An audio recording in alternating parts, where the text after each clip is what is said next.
Dynamic Leaders Podcast. I am Colin Cernelia with my co-host Jamie Huffman. For those who haven't listened before, Dynamic Leaders, just like it says, it's a leadership podcast. We talk a lot about it, entrepreneurship, I should say, combining words there. It's been a long day already. And so this podcast is a lot of fun. You can find us Spotify, Apple Podcasts, YouTube, pretty much anywhere you listen to podcasts. If you like the show, please take a minute, give us a 5-star rating and review. We'd really appreciate that.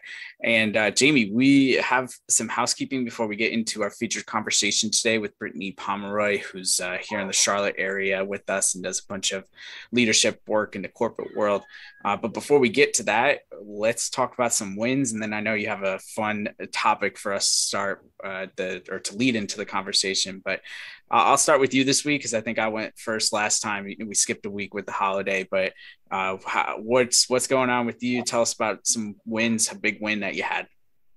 Yeah, absolutely. I'm happy to do that. More housekeeping really quick. I'm so sorry. I'm going to go shut the door really fast. There's a dog that's being so loud and it's distracting to me. So I'm sure it would be distracting to others. This podcast, I tell people all the time, for the people who are listening, we don't have professional studios. Either you're going to hear a dog barking because Jamie's running her business in the background, or you're going to hear my daughter crying down the hallway, or at least screaming at the very least because she screeches real loud these days. So we're not going to apologize for not having professional podcasting studios, but we do try to keep it as clean as possible. Yes, I keep testing out different rooms. I'm doing my best to figure out what is the quietest. Today we're in the master bath. It's on the farthest end of the house, so hopefully it's a little better. There's a dog in here with me, but it's been quiet, so we're good. My win of the week. I hired a new contractor and I just brought her on. I let her work with a puppy for a day, brought a puppy over there a couple times, and she is fantastic. I feel like I hit the jackpot. She's awesome. Her sisters actually work as vet techs at the vet's office that my parents take their dogs to and board their dogs there. So I did her home visit to see what her setup would be like for puppies. And I was talking to her sisters. I was like, I don't know if you know Forrest and Mocha. And they're like, oh my gosh, and showed me pictures of my own family dogs there and everything. So really excited. I certainly am at a point where I need all the extra help I can get. And she seems like a really kind of exactly what I was looking for when I was thinking of who do I want to hire. So I'm really, really fortunate to have brought her on. And this has been my busiest month yet, which I think I've said that a few times. So hopefully that continues, but really grateful for the extra help. Yes, that is a trend we want to keep hearing every single month. This is my best month. Just keep getting better. I love it. I love it. And I can totally relate with how it feels to get that home run hire, really bringing the help that you need to, offload things, or just to help because you're super busy and you're scaling at a pace that, is maybe outrunning your projections or your initial thoughts about it all. So that's really cool. My win is, was more planned in advance. Well, it kind of planned in advance, but is finally happening. So over the summer, I recorded a podcast series with a student athlete that I've done some work with here in the Charlotte area, actually. And on the same day that this episode is going to release, we are going to release the first of that bonus series. So it's going to come as bonus episode week after week. I think there's 6 total episodes. So in people's podcast feeds starting this Monday, you're going to see 2 episodes versus the traditional one. There's going to be our episode, and then there's going to be this separate one. And it's on the topic of how to become a master of performing under pressure. It's super interesting topic. I will save all the details for the episodes. If you're interested, definitely check them out. But we got really detailed into it. We had a ton of participation from other student athletes, from coaches. It took us the whole summer to get through 6 episodes, both based on the amount of information that we had and how we were going to break it down into a digestible way. But also, both of us being pretty busy with our schedules and just being able to sync up. But I just talked to Natalie, who is the co-host for those bonus episodes. And we figured out that we're going to release that first one next week, and I got everything scheduled this morning, and it's up to go, and it'll be right along the side this one once we finish up, and I put that up for posting as well. So that's definitely a big win. I'm super excited about those episodes. Not that I don't love these episodes with you, Jamie, but those ones took a lot of work. We were both pretty tired at the end. Whereas these episodes of me and you, that I look forward to them. Not that I didn't look forward to working with Natalie, but I look forward to just getting a chance to talk with you. It's kind of helps me relax a little bit and then move on with the rest of my day. So it's something different, but I think it'll be really beneficial and impactful for people. That's awesome. I'm very, very excited for those episodes. I feel like that's a good topic for anyone, whether you're, an athlete, or I was thinking from the perspective of all my acting school friends and people who are still in the arts, like that's so important to know how to perform under pressure. And even for, just being at work and trying to perform when there's all these eyeballs on you, that's really cool. So I'm excited to tune into that. Yeah. Well, thank you. Awesome. So since you asked me what we were going to discuss today, one thing that has been really on my mind in the last couple of weeks is goal setting.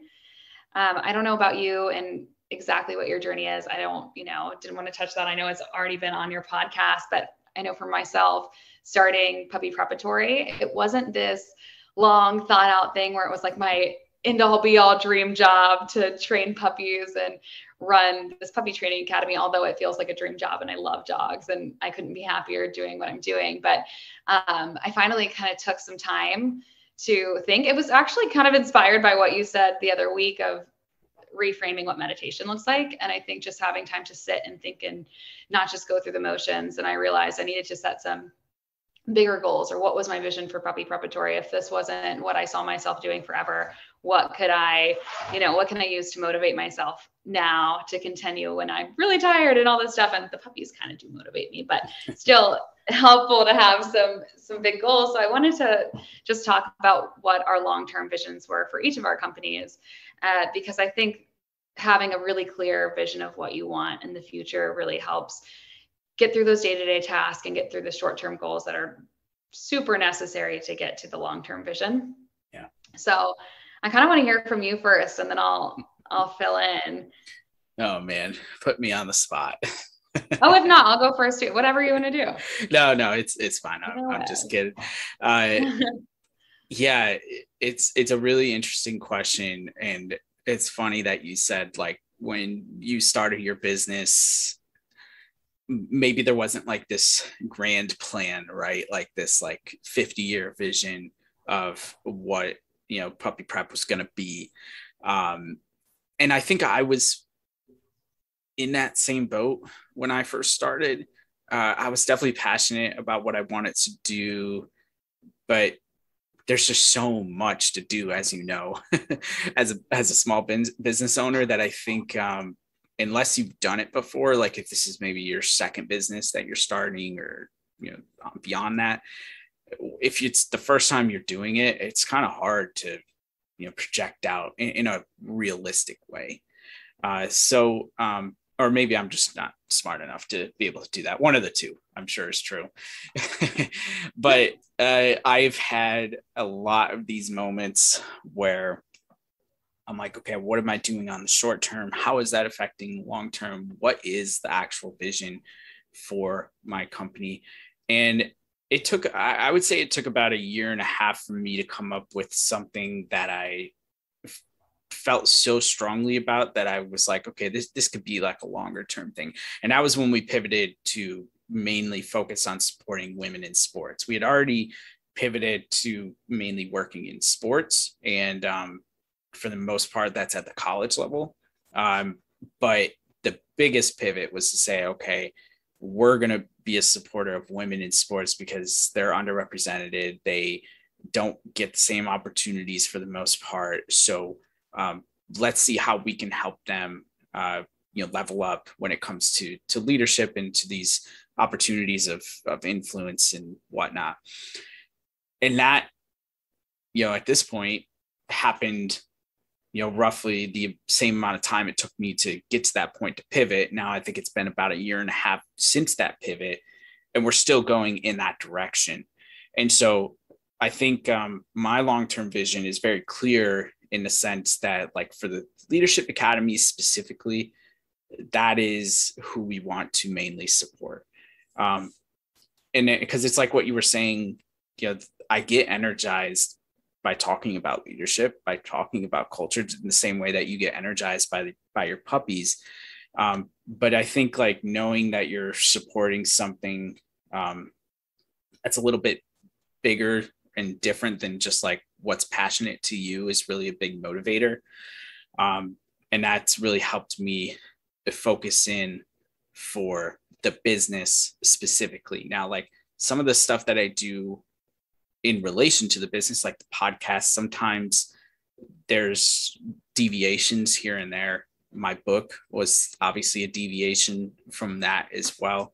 And so I'm not so strict to say, like, okay, I'm not going to take on different projects here and there for the most part. But I would say that I don't know how much, like, what I'm doing on the short term affects the long term anymore, because I have identified something that I strongly believe in. So it's like, I almost feel like I focus less on the short term stuff. Like, I'm less worried about, like, oh my God, how many calls did I make today? How many people did I connect with and everything? Cause I'm like, I was trying to figure all that out for so long, and I didn't feel like I was getting anywhere. And then I figured out, like, what I wanted to do. And now I'm like, okay, take things as they come.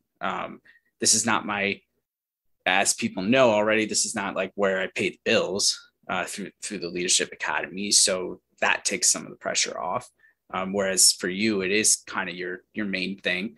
But at the same time, I think that was a big breakthrough for me, just like let go of the busyness. Like, if I'm going to focus on something short term, it's going to be something really impactful. Whereas in the past, it was definitely more of just like a task thing. Like, let's just be doing something to do something.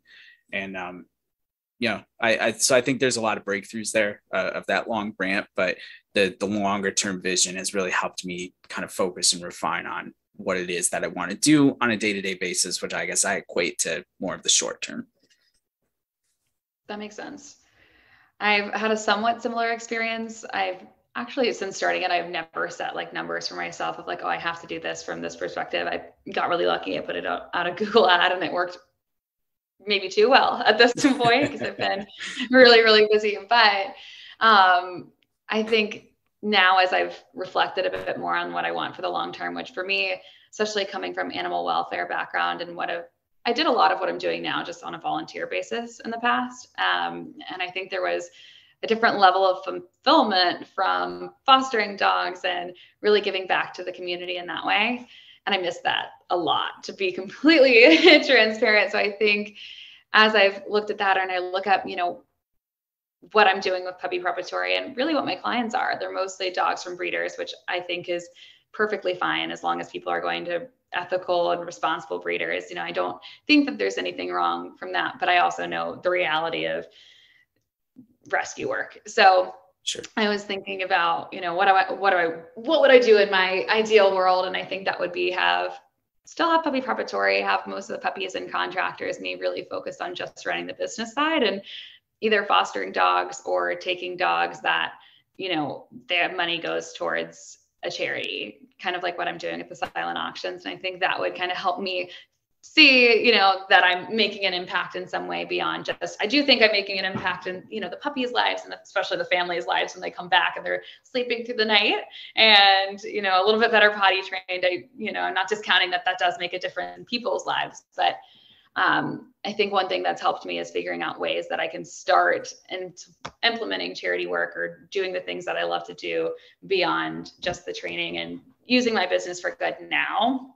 But it was really hard for me, I think, because I had another business that I was trying to start in New York. COVID kind of made that go on the shelf, but that one really had giving back in the center of everything that it was doing. And so I think when I started Puppy Preparatory, it just took me some catching up to figure out how I could still do that. And so for me, I think remembering the long-term goal every day of like, okay, I think, it's not going to be me with a million dogs in my house and my personal space, forevermore. It can be, me finding really high quality contractors, like the girl I was talking about for my win of the week, who I think can do almost an even better job than I can, if not a far better job, because she just has less going on, less dogs. She can give that, puppies way more one-on-one attention, which I think is really great. So I think there's more than enough people out there that can do what I do and work alongside of me, and would also free up my time to get to that bigger goal of making a bigger difference, or maybe getting back to fostering. So sure. That has helped me, I think, in the last couple of weeks. As I said, it's been like the busiest month, going, okay, but like, what is next? Like, what is this going to turn into? It's really helped keep me grounded, especially when, I'm busy and tired and all of that. But it also helps me kind of, like you said, when you're like, oh, well, and I was focusing on the nitty gritty of making phone calls and doing all this, it's given me a different excitement, to market more and do all of that, because I do have a stronger vision for where it's going. And I think that'll shift, because that shifted when I first started it. It was like, okay, here's what I want to do. And as it's evolving, maybe faster than I anticipated, I know that there's going to be shifts in that, and it'll impact what I'm doing tomorrow. But I just thought this would be a really fun topic, because I think, especially when if you started a new job, not even if you start your own business, like, you may not see what the next step is. Yeah. And you might think you want to do something next, and that's going to impact kind of what you're doing day to day. And then that might shift. But I think in any kind of line of work, or even in sports or whatever it may be, that is your focus. If you know what the next step is, or you have an idea of what your vision is for the long term, it kind of helps you narrow down the short term and get through the nitty gritty day-to-day tasks. So, yeah. Yeah, I think so much of what you just spoke about, it's like two things, right? It's community. So what are you doing that's bigger than you? And we both talked about two different things for our businesses. And then you're also talking about ownership. Like, obviously we have like legit ownership into our businesses, but like you were talking about at a regular job or a corporate job, whatever it is, like, you can still, there are companies out there that will make you feel like you have ownership of not just the job that you're doing, but like in some ways of the company itself, without like, you actually having a money stake in it or anything like that. And like that is such a big motivator, and engagement wise, like, keeps people going on a day-to-day basis. Cause like, no matter what you're doing, like you said, it just, sometimes it's going to suck. It's a grind. It's really hard. It's difficult. But you have to be willing, but you also have to find a way through it. Like, those are two different things. And if you're not fully invested, it's really difficult to have the motivation to do those two things. So I'm glad you brought up those points, or at least clarified them a little bit more than maybe I did, because I think those would be really helpful for people. Yeah, I think so too. I think everybody has their own strategies, but I think it's important, really, and can be used by a lot of people. So hopefully people can relate to that. And now I know we have a really exciting guest that's going to come on and hopefully offer some more insight and motivation. Yep, for sure. We have a great guest, Brittany Pomeroy, headed into this conversation. Definitely check out, keep listening to this, but definitely check out the bonus episode as well with Natalie, how to become a master of performing under pressure. Jamie and I will, I think, be back next week. And until next time, this is the Dynamic Leaders Podcast. All right, everyone. I am here today with Brittany Pomeroy. Brittany, this is a treat to have you on. We connected quite a few months ago now, and just had a lot of different moving pieces. Moving over to Blue Wire, had a little bit of a delay, and I've had you on my list. I don't like to make people think that they're on some arbitrary list that I make about whether they can be on the show or not, but I have to keep track somehow. And I've had you on the list for a long time, and I'm glad we're able to finally sync up on this. So first, I want to say thank you for taking the time, but I also want to give you an opportunity to introduce yourself, to our listeners. So please tell us a little bit about you and the work that you're doing. Yeah, thanks you so much for having me. My name is Brittany. I founded Flourish together about a year ago, and I founded it through my passion of being within organizations and teaching, feeling like a number at one point, burnt out at another. This is even before the pandemic, where we face change a lot. I could, imagine now. And, I just was tired of it and had to do something about it. Got successful in a grassroots program that I led and was like, wow, I've got to box this up. And people need to know about this new way of working together, a new way of flourishing together, which is like an ever evolving culture, this ever evolving leadership. That was so beautiful to experience, to go from this burnt out to this, this flourishing, this thriving, and that it is possible within a organization or a team where you do feel those feelings of being burnt out, this lack of leadership, and then to transform it into something that's amazing and thriving. So survive to thrive. It was just wonderful. And so I boxed that up and I want to take that out to as many people as possible, teams, organizations, and just leaders and growing leaders, and be able to give them some of the secret sauce to that. Is part of that secret sauce, is that the survive to thrive phrase that you threw out? Yeah, it's going from this survive mentality and this fixed mindset. So fixed just meaning, like there's one way to do something and I'm going to keep trying it. Also, if you think about it in terms of like the industrial age of this old way of doing business that we don't do anymore, it's very fixed. It's very this like top down, we're going to tell you what to do. We're going to use fear to drive it. It's taking that and then transforming it into this growth mindset, this sense of it feels like this might be the only way, but what else is there? It's this way of getting curious. It's this, instead of saying, oh, I never have time to exercise even, it's, well, but what if I reframe that and think maybe I have 5 minutes? It's being open to that, being curious. And then, going from there and growing from there, for sure.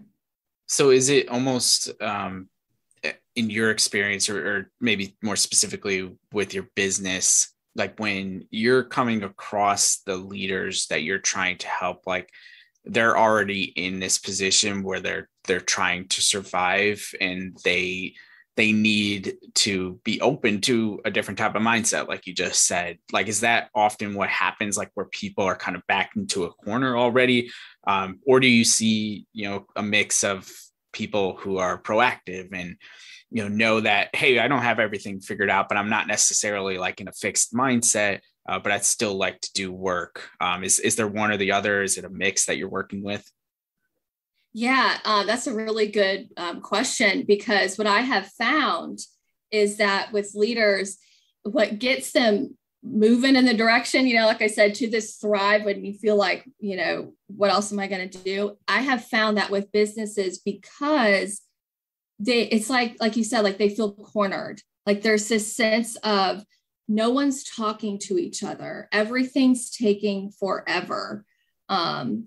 It affects their business. And so they end up being like, well, we don't know what else to do. And sometimes we'll even hire projects that will come in, and the projects will be like, well, we'll just, a new technology system, but then the people go back to old behavior. And so it's almost like, especially with the pandemic, this like shake up, this wake up call to, I really do need my people. So what am I going to do about it? I don't know if they can change. I don't know, but I know I need to do something, and that I do need them. So what can I do? And so that's where I can really come in, because when you focus on the people first, they're the ones who produce the value. They're the ones who engage with the technology system. They're the ones who need to be voicing if like procedures aren't working. So when you focus on them first, then systematically, things happen and the business results get a lot better. And so it's really during that sweet moment of like, we don't know what else to do, but you know what? I do recognize the fact that I need my people and I need them to get on board with me. So what do I do for buy-in? What does an effective team look like? And we usually go from there. And so with that one glimmer of hope is where I just take off and be like, yes, we have an opportunity here. Let's reframe it, start with leadership, and then work on the team to really shift that mindset into, this is actually, you know, a great opportunity. And then, so I'm just trying to better understand before I ask this next question. When you're working with these leaders, like, is it more on an individual basis, like, you know, kind of outside the capacity of their workplace, whatever that may be? Or are you getting the opportunity to go in and work with like multiple leaders at a workplace? Or again, maybe is it a mix of things? Yeah. Great question. Because what I have found to be the most effective in this transformation is to get hands-on with the leader and the team. So like when I go into a company, it's like, okay, well, what are we trying to do and why? Why does it matter? And I help them really pinpoint that opportunity. And then sometimes I might have to design a team. So it's, you know, what are the stakeholders involved? Or sometimes the team's already there. And then it's really working with them on, and I do even have like a team survey, and I could go into the 5 high performance indicators if you want, of really get that opportunity hands-on with the team. I really evaluate, well, where are you in sense of how often are you meeting? What does your team look like? So I kind of analyze the situation, and then I start coaching and facilitating the leader and then the team, and then they became the change agents internally and then outward towards the rest of the organization. Does that answer your question? Yeah. And before I get to my follow-up, can you dive a little bit deeper into those 5 indicators? I think that would be really helpful. Yeah, absolutely. So what we're finding in organizations, and this is actually like throughout the world even, that all high performance team have 5 key aspects to them. And one way to think about this is, if you think about, you know, when I said when you get burnt out with change and there's no leadership, I want you to think about with the sports team for an example. What is a good sports team? Is not burnt out. They're not exhausted. They don't just do exactly what they're told and everything's perfect and they win games, right? There's a sense of resiliency. There's a sense of performing. There's a sense of being able to perform, you know, high performance and really be able to utilize each other as a team. So with, like, say, example, sports team, all sports teams, all really good ones. And this is, you know, like I said, high performance. This is the key 5 things that you'll need. One is you have to have a unified purpose, right? I talked about in terms of opportunity. That's what becomes the purpose of the team. Why are we doing this? We're very intentional, right? Very intentional about where we're going, why it matters, why the people care, right? But it's this sense of unified purpose. And that's across the board, no matter what. That's like one of the most important things, because that's what's going to ground you, and you always are coming back to it. It's not a one and done. It's not a mission statement on a wall. This is say, even before each meeting, why are we here? One way to do a quick evaluation of this is to ask everyone on the team individually to see, this is like one way I could see if everyone is on board and knows what it is. So why do you think we're here? Why? And you can even go around and see if everyone says the same thing. And you as a leader are here, or even if you're just influencing where this team goes, you don't have to have the title. Why are we here? We're all on the same page. Then the second thing, all teams have, no matter what, is they have measurements against that purpose. You have to know how, even if it's like, how are we moving towards our purpose, right? How are we, and are we? Once again, not a one and done, but an ongoing in meetings. How are we measuring? And some people talk about it in terms of goals, like goal setting, but you know, some people are like, they don't like that term. So I've even used it as, how are we measuring against this purpose? In other words, what are some of the wins that we're having that is showing us that we are moving towards our purpose? That's an even type of measurement there, and that it's showing alignment towards that purpose. And even Daniel Pink in his book, Drive, what motivates people, any little win helps motivate them. Think about that in terms of a sports team, right? This, you know, good job. Well, what did I do exactly? Well, here's what you did. It was great. Here's our win. So we have measurements. We also have, do we have the skill sets and processes in place? With the baseball team, right? They all come from different angles. You have a batter, you have a pitcher, they're all not perfect at the same thing. They all have their own gifts and talents and skill sets, and the coach is going to be nourishing those over and over. What do they need? How can they build that skill set in their own unique way? And so and really focusing on that, and that's one way to bring, especially if you're a part of a sports team, to bring that to an organization, like I said, whether it's your title or not, just to know everyone has their own unique skill sets. What do they bring to the table? What do they want to do? But it's really nurturing those. And then the next one, this is the fourth one, would be a sense of shared fate. We all bring our own skill sets to the table. How do we, and then with the coach and the players, it's not, it's a sense of shared fate, right? It's a sense of how can we all have our, all hands on deck. And if we all fail, if one person doesn't do well, we all feel it, that kind of mentality. And you as a leader are nurturing that. One person does well, we all do well. We're all in this together, no matter what. We all feel it. And if you don't feel that in an organization, that means there's a lot of competition going on, right? And you can't be an effective team if you're like herding cats, right? So it's like, how do we have this sense of shared fate? Because too, that means you're wanting to lean on others, or you could utilize others. There's just different ways to look at it. And then the last one is that you are dealing with real issues as they're coming up.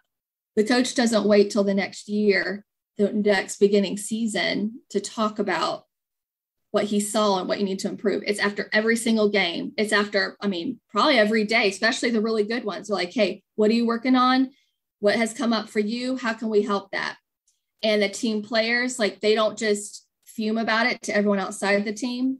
They're able to look internally and be able to provide effective feedback to the person or to the coach, or as a team, what they're noticing. And that's just so, so important as a team. And that's what really makes you innovative too within the workforce. Because if you're burying everything, that just fuels a very toxic culture, and no one's bringing up anything. The same conflicts just keep coming back over and over. And so, they're truly addressed when they're not there anymore. You're able to address it head on. What do we need to improve? What's working? What do we need different? We're able to move on from that. And that is really what, those resiliency, those innovative teams, that's really what they're doing. And that's where you get the best results for sure. Sure. And I really appreciate you sharing those. Anytime we can have something as practical as what you just shared as a takeaway from these conversations, I think is super impactful. And I'd love to dive a little bit deeper into the last one and the first one. They really stood out to me the most, and we'll stick with the last one since it's fresher here in people's minds. And, I think sports is a really great public example of, when you see teams that, again, we're seeing this from the outside, right? A lot of us aren't necessarily involved with the program, but sometimes it's very easy to see, because sports are so public, when there is disconnect, when there is problems. It can be reflected in the win-loss column. It can be reflected in the energy that the team gives off. Dynamic between players and coaches, so many different things. And, I think sports is really cool. I'm thinking of, the Yankees right now, one of my favorite teams, and a team that I've covered in my book pretty extensively. And this has been a year, you said resiliency a number of times already. And this has been a year where I think they have tested resiliency over and over again, and they've gotten punched in the mouth pretty hard a few times. And it's almost why do you even let it get to that point? But they're able to bounce back. And I feel like at least it is very hard, whether you are consulting, coaching, you're in it, you're an extension of it, whatever it is. I feel like it's very, very difficult for teams in particular, whether they are sports teams, whether they're corporate teams, whatever they are, to flip it really quickly, when it needs to happen. And what you were saying is that's almost the best way to go about it, because it's easy to identify the problem. But if you're going to wait until next season, for example, or next year, okay, it's almost October here in 2021. So let's just wait until January to really address these problems. What does that do? And do the problems ever actually get solved? So I guess this is my long-winded way of saying, like, how do you get people on board to know and to realize, like, when there's a problem, we need to address it, how we go about it, and how we get on the other side? Because I feel like that's probably the single most difficult thing about all of this, because everyone has problems, right? Everyone has challenges, but most people just want to ignore them, sweep them under the rug, and just kind of try to move on without addressing it. Properly addressing it, I guess, is what I would say. Yeah, you have to, especially as a leader, if you are even just like facilitating a team or a group, right? Like I said, you could even influence a team and how they're run. The number one thing you have to do in order to do exactly what you just said, bring it up as it's happening, because it's hard, you have to create this sense of safety. So Simon Sinek talks about, I think, like the circle of safety. Google has done a huge study on what the most effective teams do, and that is this psychological safety effect of being able to set up a container, right, of safety and building trust. So as a leader, it's people should be able to express how they feel, be able to bring those up to the surface, and they shouldn't fear what could happen because they do. So repercussions from that. And really, I was trying to think of other examples of how to do. I mean, it's really the tone of the leader, right? Them even just being open and honest. You don't feel safe if someone's just like, you know that they're not being honest about something.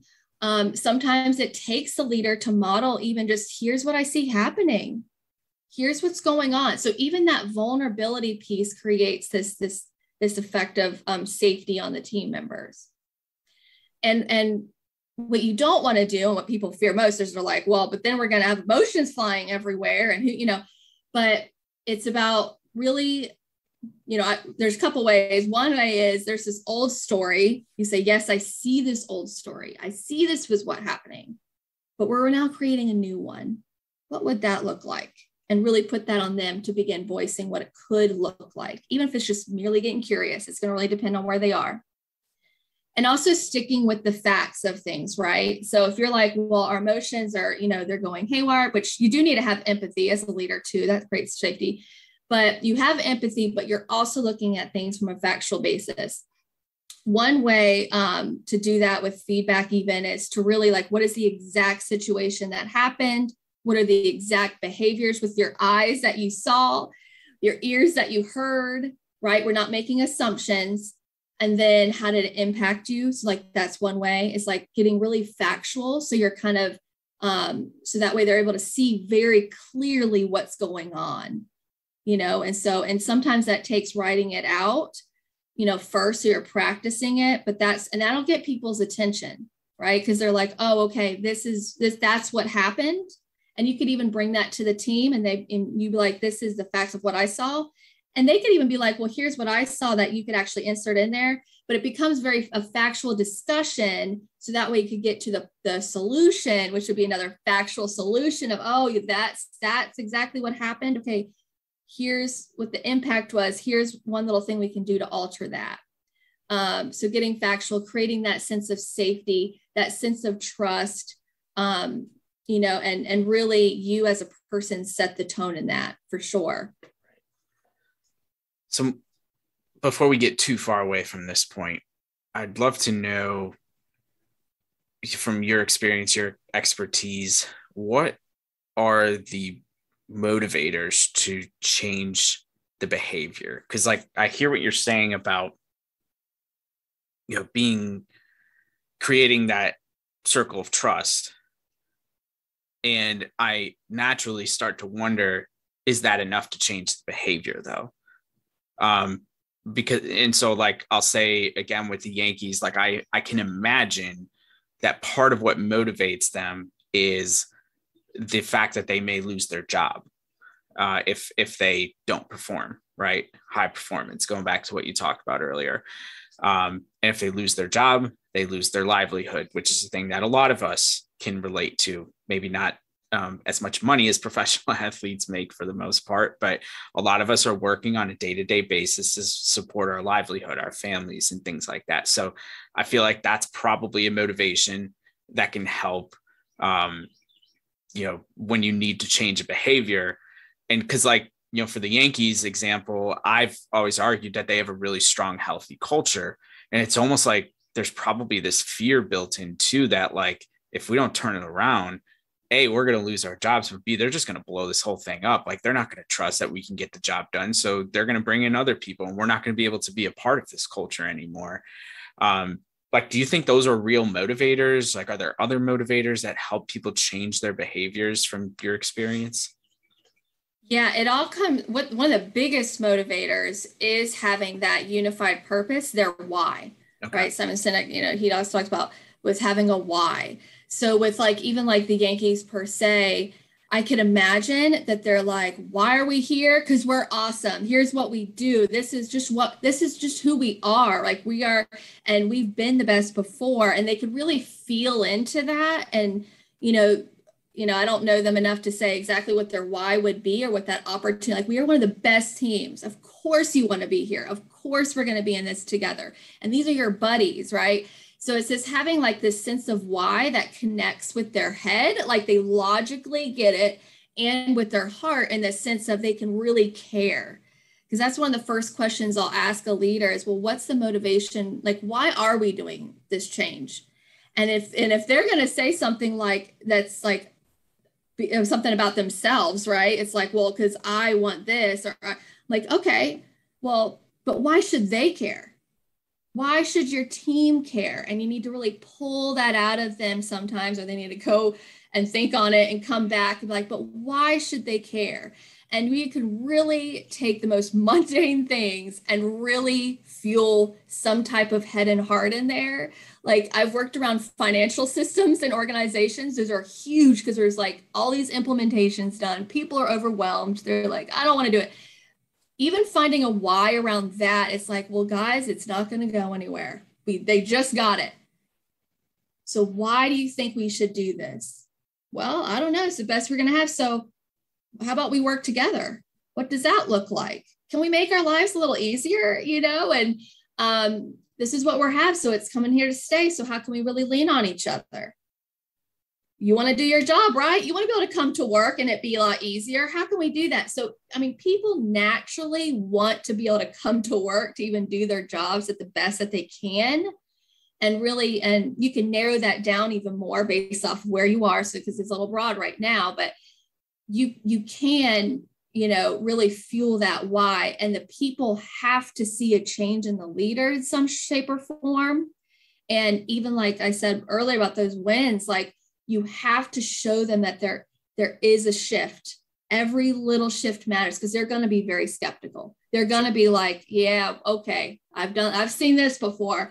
And you have to be over and over, wow, we did that. That's awesome. And because they care about the why and you keep coming back to it, that's what fuels them. Let's make our job easier. How can we lean on each other? Instead of everyone doing this thing, what if one person did it? There you go. Just saved y'all a bunch of hours, And so talking about it like that over and over, those key little things, it makes such a huge difference. I don't care if you're an accountant. There's some kind of head and heart connection that you can make that will fuel them, that can be tied with the organizational purpose as well. The problem lies in that people are so disconnected from the organization huge purpose that when you really start to get really nitty and gritty down to the people, you can really find out what truly motivates them and how you can frame it.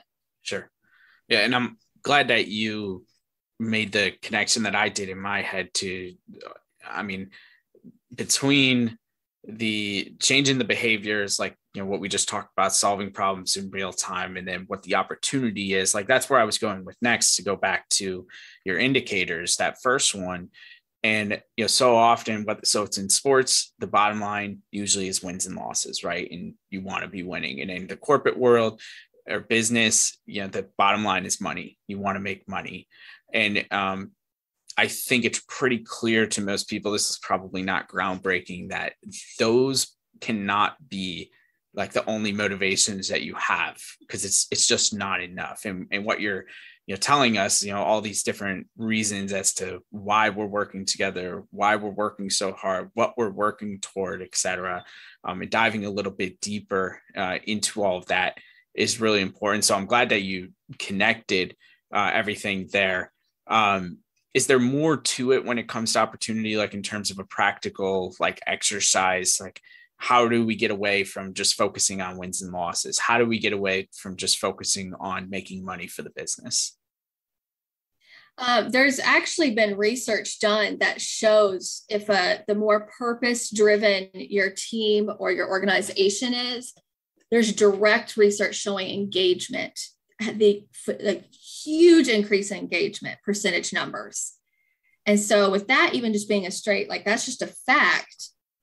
And engagement leads to what people being more involved and then ultimately the business making more money.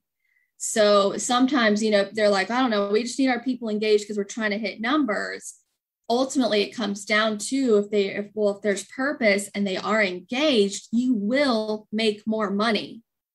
So, right. And even like I'll stress with data and with numbers, there's such a huge focus, like you said, even on that, like how much money are we making? What are our numbers? How many did we sell? That you have to have that. And that is a need. But what we are forgetting is this context around it of the people. They're the ones producing those numbers. And if you ignore the people aspect of it, I promise your numbers will not be as good. I have seen it. And that's part of why I started Flourish Together. I'd be in business manager meetings and they're focusing so much on the project and the numbers. And it was like, well, why are we even doing that project? It's like they couldn't even hardly go there. And it was like, well, if you don't even know, how are the people going to know? They literally just think you're just trying to make their life like a living hell. Like, it's like, and they weren't as successful. They're like, why are all these projects in red? We don't know. We don't know why they're in red. And it's like, well, because there's a missing piece. And so when I was able to do that and really begin to, I went back to that team and was like, here's why change management is important. Like, here's I think, what's it called? It's the, gosh, I can't remember, but it's like it's a chart that shows like with people's engagement, where they are. And I'm like, we are here at the change. It's like, we are so unproductive and no one knows why. And then you're wondering why they're going back to old behaviors. It's because they can't connect it with what they do. And so I think stressing that over and over of, yes, that's important. That's more industrial age. We're in a new age of this resilience, of this having, like, you have to put the people first. You will get better numbers. And the more and more people are seeing that research. I mean, there's tons of articles about leadership and culture, about how it helps your company. It's just people just don't know how to do it, and so we've been conditioned in this old way. And so they're having to learn just this new way. And so that's why too, with me doing coaching, it's to really show them that it's actually already there inside of them. It's actually already there in their team.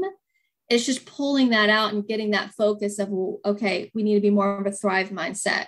There's a different way to lead and be able to coach them through that, which it takes about 66 days to form new habits. So I coach for at least 3 months, but it takes that. I mean, it's not 3 months till you see results. You could actually start seeing it earlier, but it's that having to let go and recognize that it's actually another way to do it, a new way of being as a leader and being as a team. You're having this whole different new way of doing habits and a way of living, and it will fuel change. It will fuel your results.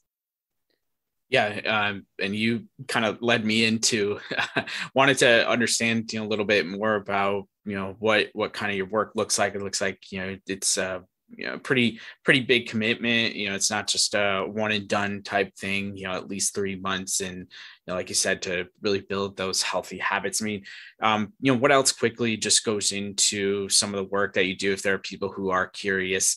And also if you could tell us, I know you're in the Charlotte area like me. Do you just serve people in the Charlotte area? Do you do virtual work? And where can people find you? All of that wrapped into one for us. Yeah, I do work with people in Charlotte, but I could also do virtual. I launched my company in the middle of the pandemic. So I learned very quickly how to do it virtual, which that was like my pivot, even though I was starting a company.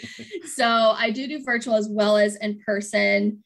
I do 3 to 6 month packages of coaching, working with teams. I also have a team survey with those exact 5 high performance indicators. This survey is very quick and easy for your team. It breaks it down to very specific behaviors. So that way we can identify, okay, what behaviors do we keep doing that we want to reinforce?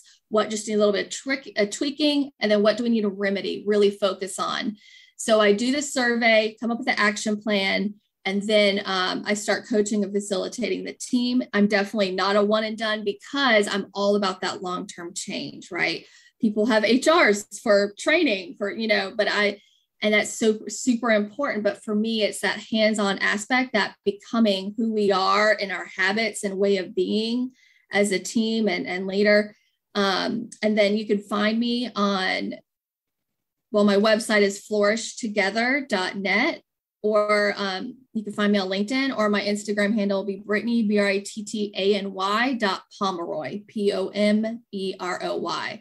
So either way of those, you could just reach out to me. I'd be happy to do a free call with you.